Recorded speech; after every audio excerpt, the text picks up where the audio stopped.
What's going on, everybody? KingofDragons 5000 here, coming at you with another figure review. Today we'll be having a look at the Hasbro Marvel Legends SpiderMan Noir from the Lizard Build-A-Figure series. Here you have SpiderMan Noir in the packaging. What we're going to do now is take a little break, get him opened up, and then we'll have a better look at SpiderMan Noir, so stay tuned, everyone. And so here we have SpiderMan Noir posed and out of the packaging. Now before we have a look at the figure, let's take a look at his Build-A-Figure piece. SpiderMan Noir does come with the left arm of the Lizard's Build-A-Figure, which we'll have a look at when we complete the Lizard. I'm just going to call him Spider-Man throughout the review because it's going to get annoying just saying SpiderMan Noir all the time. But as far as his accessories go, he does come with two. He comes with two Space Blasters. That's right. A character from the 1920s is using space blasters, and they're done okay. I think we've seen these before with, I don't remember, Agent 13, maybe. They're okay. He holds them in his hand okay. I would have liked to see some actual guns. I mean, Hasbro has this no-gun policy now. Instead, we get space blasters. It's really kind of annoying, especially when characters like this need revolvers.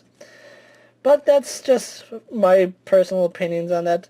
And like I said, you don't have to have them displayed with them. But anyway, with his accessories out of the way, let's actually take a look at Spider-Man. And so here we have a closer look at Spider-Man Noir, and I have to say I love the detailing that they put in his mask. You can see all these stitchings. It looks really nice. I do like that. For some reason it reminds me of a baseball, even though that's not the way baseball seams are, but it does remind me with it, probably because of the texture on the mask. There's hardly any color on the base of the mask. His goggles are done in a silver paint, and then we have a lighter gray for his mouthpiece. And then you can see he does have a turtleneck right here. I can't believe I almost forgot that. And then he has the standard jacket that we've seen on a lot of Marvel Legends. We've seen this on Punisher, Red Skull, Nick Fury, and just a few others. It's not the best jacket in the world, but at least he's using an updated body. The sleeves do look nice, and if you really wanted to, you can remove the jacket and have him without the jacket, so you can have him running around not in a trench coat, which it works because the torso is the same texture as the sleeves. The reason for that is that he's using the Soldiers of AIM and Ghost Rider body with the Ghost Rider and Soldiers of AIM arm, so I do like that. So if you don't want your Spider-Man Noir running around in a trench coat, you do have the option to remove it, so that is good. But it has the same detailing that we've seen on the Soldiers of AIM and Ghost Rider. The buttons are really nicely done, and you can see it does come up with the square that we've seen before. I really do like his belt, and he does have a holster right here on the side. Now, the only issue I have is that it only holds one gun. He has two guns. Why does he only have one holster? It's baffling why he would only have a holster for one gun and not the other one. But anyway, I do like the paint on the belt buckle. It stands out against the black of his costume. And surprisingly, his pants are actually a really dark gray. They're not black. Hasbro could have easily just given us an all-black figure and called it a day, but they didn't. His pants are this really nice shade of like gunmetal. They're just a really dark gray, and I do like that. And then you can actually see the contrast in texture from his boot to his pants. Again, really do like that. His boots have that really old style feel to them. They do have buckles right here, but they're not painted, which it is okay. I would have liked to see the painted buckles, but you know, the buckles can be black, so it's not too big of an issue. And then he does have laces on his boots, which look really nice. So overall, he's a really eye-pleasing figure. He looks really nice to look at, and I do like that a lot. So with his details out of the way, let's actually compare Spider-Man here to a few other figures you may have in your collection.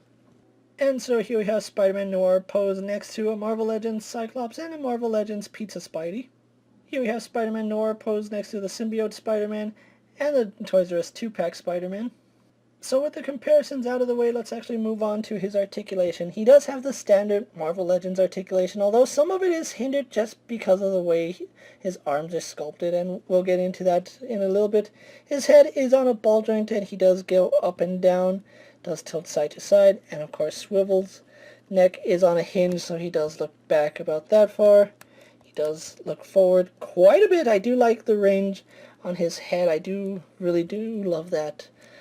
His arms do go all the way around. They go out only to about there, but like I said, it's the same sculpt that we've seen with Ghost Rider and the Soldiers of AIM, so that is to be expected.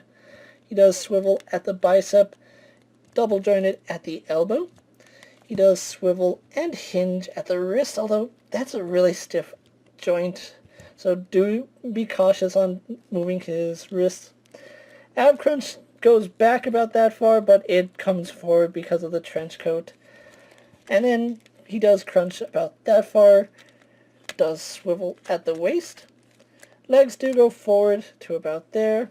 They go back and out. Okay, I guess not the best range for a Spider-Man figure. Swivels at the thigh. He is double jointed at the knee, and he's just has a lot of tight joints. I love it, but I also hate it because I'm scared I might break the figure.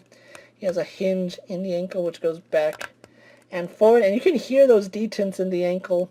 So yeah, he has plenty of detents in the ankle, but moving on, forward facing pin for rocker ends his articulation. So overall, standard that we've seen in Marvel Legends, but still really nice to see on this figure. So what we're going to do now is take a little break, get on pose for my final thoughts, and then we'll wrap up this review. And here we have Spider-Man Noir posed for my final thoughts. Overall, this is a really nice figure, and I can see why he's really sought after. The body that he uses is really versatile with some figures. You can make a Red Skull, Blade, or other figures that you want to have. And like I said, I see the use in this figure. If I have one complaint about this figure, it's the space guns. I'm getting really tired of Hasbro being politically correct and throwing in space guns, especially for characters that need actual weapons. I actually threw the Juggernaut Deadpool guns on this figure. His hand actually fits these guns much better than the space guns that they gave him. If you are looking for Spider-Man Noir, I have seen the Lizard Wave starting to hit Target and Walmart. I was able to get my Lizard case off Big Bad Toy Store, so if you are looking for them at the time I'm making this video, the case is still available. So if you want to pick up your Spider-Man Noir, head over to Big Bad Toy Store and go ahead and pre-order your very own Spider-Man. With that being said, guys, I'm KingofDragons 5000. Go ahead and like this video, leave a comment, subscribe to my channel, check out all my other Marvel Legend videos as well as all my other Spider-Man videos. Hopefully you find them informative. As always, if there's a figure you would like to see me review, let me know down in the comments, and if it's in my collection, I'll definitely have a look at it. Until next time, guys, I'll see you later. Take care, everyone.